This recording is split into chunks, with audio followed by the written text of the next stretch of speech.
fast coming up. She's coming by for the last time.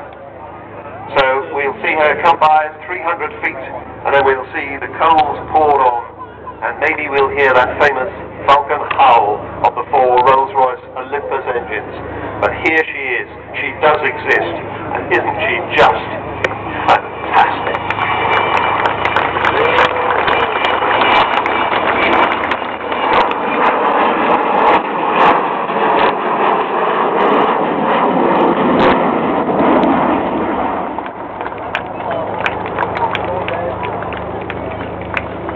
I declare she might be back for another pass.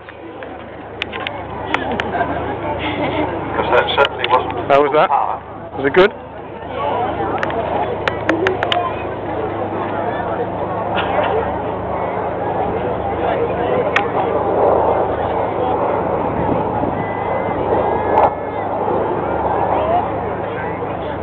See the extraordinary shape of those wings with the kinked leading edge.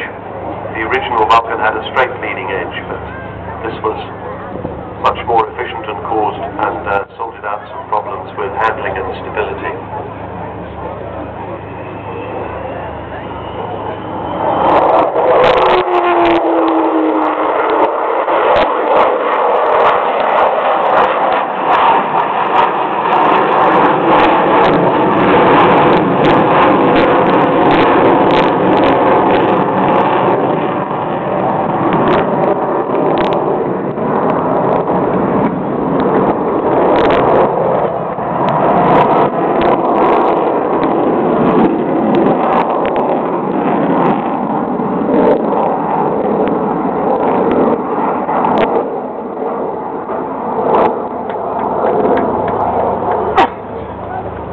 You've heard it, the famous Vulcan howl.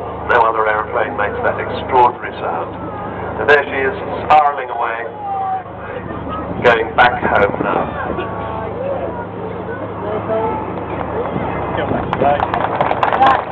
Heading back to Rice Norton, where the Royal Air Force has been very kindly looking after her.